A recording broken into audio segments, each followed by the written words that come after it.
ఉమా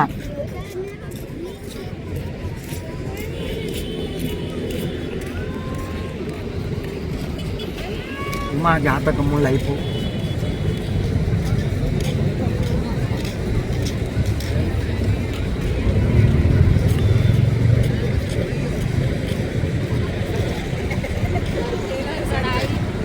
ఇచ్చిందా? చేతికిచ్చింది. నేను కూర్చోమని నేను చేస్తా. ఇద్దరు అబ్బాయి చెప్తాను.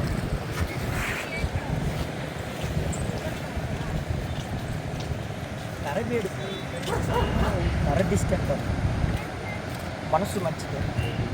ఇప్పుడు వరకు ఏదైనా సరే నీ కుటుంబ ఉపయోగపడే పనే చేస్తే తప్ప ఇబ్బంది పడే పని ఎప్పుడూ చేయదు. నీ దగ్గర లక్ష్మీ లేదన్నా నలుగురు నమ్మాలి, నీకేం తక్కువ అని అనుకుంటాను. కానీ ఒకళ్ళ సొమ్మకు ఆశిస్తుంలో కానీ ఒకళ్ళ మాట్లాడటంలో కానీ నీకు అలాంటి ఆలోచన ఇవ్వదు. అందరూ బాగుండాలి, మనం బాగుండాలని కోరుకుని బిడ్డలంటే అధికారంలో నువ్వు చేసే ప్రయత్నంలో వాళ్ళు నీకు తోడు నీడగా ఉండి చెయ్యాలనే ప్రయత్నాలు కొన్ని ఉన్నాయి. వాళ్ళు ఏదో పెడతారో తిని పథకాలని నీకు లేదు, వాళ్ళు బాగుంటే చాలనేది నీ కళ. కానీ ఇప్పుడు ఈ ఆరోగ్యపరం ఈ మధ్య అంత ఆరోగ్యంగా ఉండలేకపోతున్నావు. కొంత నీకు రావాల్సిన లక్ష్మి కొంత ఆగి, నువ్వు చేరాల్సిన కొన్ని ఇక్కడ ఉండాల్సిన దాని వెళ్ళాల్సిన ప్రయత్నాలు ఉన్నాయి. ఆ ప్రయత్నాలు బ్రేక్ పడిపోతుంది. ఏదనుకుంటున్నావో అది నీ నుంచి వెనక్కిపోతుంది కానీ ముందుకు రావట్లేదు తల్లి. దానివల్ల కొద్దిగా ఆలోచనలో పడిపోయి, కానీ నీకంటే చిన్నవాళ్ళు బాగుపడతారు, అందరూ బాగుండాలని అనుకుంటారు. కాకపోతే ముఖ్యంగా 3 విషయాలు నీ బిడ్డల గురించి, నువ్వు వెళ్ళాల్సిన ప్రయత్నాన్ని గురించి, కొన్ని నీ చేతుల మీదుగా జరగాల్సిన పనుల గురించి, రావాల్సిన లక్ష్మి గురించి కొన్ని ప్రయత్నాలు పెట్టి ఏది పెట్టినా సరే అది ఆ ప్రయత్నంలాగే ఉంటుంది కానీ అది సక్సెస్ఫుల్ అవుతుంది. దానికి కారణం నీ మీద వేడుకు నరకోశ నడుస్తుంది. ఆ కోశ ఉన్నంత చేపు నువ్వు అనుకునే పని కానీ, నీ బిడ్డలందరూ కానీ, నీకు రావాల్సిందందరూ కానీ, నువ్వు చేరాలనుకున్న ప్రయత్నం కానీ, నువ్వు చేయాలనుకున్న పనులు కానీ ఆగిపోయి ఆ దైత్యం కొన్ని తీర్చేసుకో. నీ లైఫ్లో ఏ సమస్య ఏం చేయాలంటే మా సిద్ధాంత గారు ఆయన మా స్వామి మా సిద్ధాంత గారు 2 విషయాలు చెప్పు స్వామి.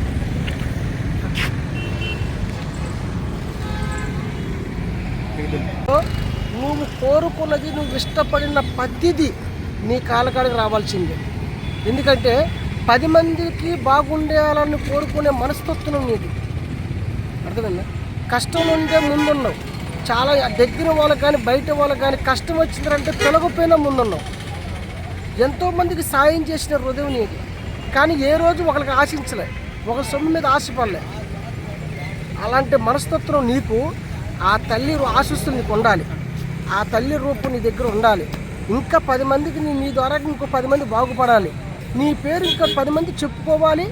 10 మంది ఆశిస్తూ నీకు ఉండాలంటే ఆ సమ్మక్క సారక సంబంధించిన వస్తువుని మా కొయ్య దూరాల దగ్గరే ఉంది కాబట్టి అది నీకు నేను ఇస్తా, తీసుకుని పో. నీ కడుపుతో నువ్వు ఇచ్చేదేమీ లేదు. నీలాంటి మా కడుపుకి తినే భోజన ఖర్చులు మా 11 మందికి మాకు చాలు. ఆ బిల్ల నీకు ఇస్తా. ఇదిగో చేపట్టాలి. విశాఖపట్నంలో బీచ్లో అమ్మవారు భోంచేయమని ఇచ్చింది. ఆ తల్లి ఆశీస్సులు ఎప్పుడు మా కుటుంబం మీద నీ మీద ఎప్పుడు ఉంటాయి తల్లి. జై సమ్మక్క సారక్క.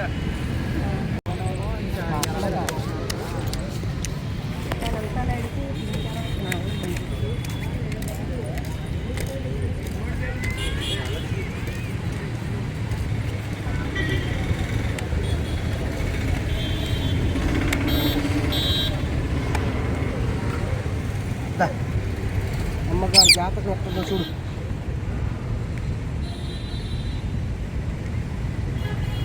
ఈ రోజు నుంచి నూనె ఉందా లేదా, మంచిగా ఉందా లేదా కరెక్ట్గా చూడు.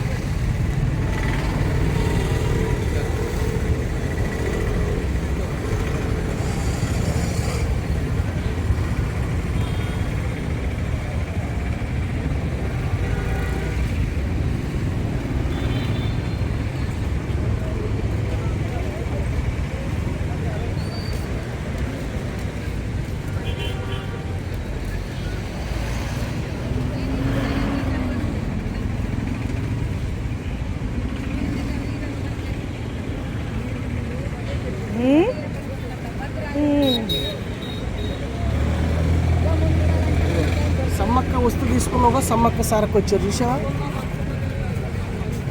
దానికి ఎలాగా ట్రైనింగ్ ఏంటి? ఇది అమ్మవారి శక్తులు తల్లి, పసర్లు, అమ్మవారి ఆశీస్సులు, కొయ్యి దొరలు అంటే మరి అలాగే ఉంటాయి అన్నీ.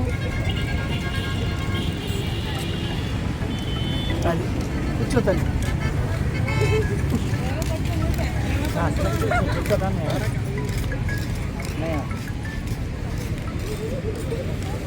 అది ఇప్పుడు ఏంటి తీసి చదువుతారా ఏంటి? అయిపోయింది కదా. ఓ చిలుక నా చిలుక, ఓ చిలుక రా చిలుక, ఓ రామ చిలక వయ్యారి చిలకనా గారాల మూలక, ఎందుకే నీకింత తొందరా, ఎందుకే నీకింత తొందరా, ఇన్నాళ్ళ చెరసాల ఈరే తీరునే, ఎందుకే నీకింత తొందరా, ఆ ఊరు ఆ గూడు ఆకుపచ్చని గూడు, ఆ ఊరు ఆ తోట ఆకుపచ్చని గూడు, ఆ వంక గొరవంక అన్నీ ఉన్నాయిలే,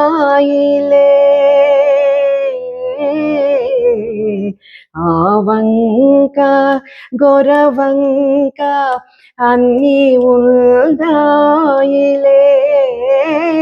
చిరుగాలి తరగల చిన్నారి పడవల, పసరు రేఖలు పరచి పరుగెత్తి పోదాము, ఎందుకే నీకింత తొందరా, బాధలన్నీ పాత గాథలై పోవునే,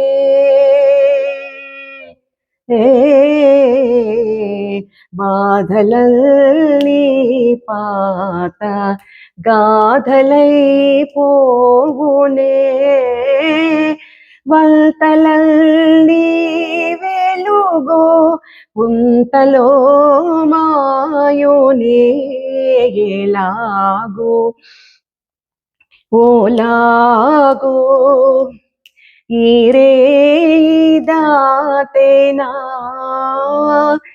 ఈరే దాటేనా, ఈ పజరపు బ్రతుకు ఇక నీకు తీరునే, ఎందుకే నీకింత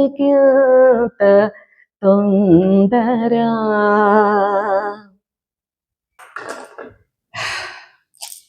ఈ చిలక జోష్యం నిజమా అబద్ధమా, అంత గెస్ వర్కింగా అనే ప్రశ్నలు బోల్డ్ మనలో వస్తూ ఉంటాయి. అది నిజమా అబద్ధమా అనేది నేను చెప్పలేను, కానీ నా చిన్నతనం నుంచి నాకు కొన్ని మా అమ్మమ్మ గారు ఊరు వెళ్ళినప్పుడు ఈ చిలక జోష్యం ఒకటి, తర్వాత ఈ మట్టి గాజులు, చిలక జోష్యాలు, సోది, నూజీలు ఆ రోజుల్లో నుంచి ఆ మైండ్లో నాకు అలాగా ప్రింట్ అయిపోయినాయి. అందుకని ఎక్కడ చిలక జోష్యం పట్టుకుని ఎవరు వెళ్తున్నా సరే నాకు అదొక సరదా. ఆ చిలక జోష్యం ఆపి చెప్పించుకుంటాను. సో నిన్న కూడా అలాగే జరిగింది. కానీ చాలా మటుకు 90% అది గెస్ వర్క్. ఎలాగా అంటే కొన్ని కామన్ ఫీచర్స్ ఉండొచ్చు అందరిలో, కానీ మీరు ఈ ఊరు మీ వాడ మీది కాదు, మీరు పని మీద వచ్చారు, పని కావటం లేదు అనేది మటుకు 100% correct. And it's so happen నిన్న ఆ మేడారం అమ్మవార్లు పిక్చర్ తీసింది లాస్ట్కి. వీళ్ళు కూడా మేడారం నుంచే వచ్చాం మేము అని చెప్పారు. సరే అయిపోయింది. అక్కడికి వాళ్ళకి ఒక 500 ఇచ్చేసి ఇంటికి వచ్చేసాను నేను. I came happily. వాళ్ళకి ఇచ్చినందుకు నేనేం బాధపడను. ఎప్పుడు నేను పాపం ఎన్నో ఎన్నో చేస్తుంటాము. ఈ చిన్న వాళ్ళు ఈ చిన్న చిటకాలు మనల్ని మోసం చేసేయటం అంత ఫ్రాడ్. అది ఐ డోంట్ జస్ట్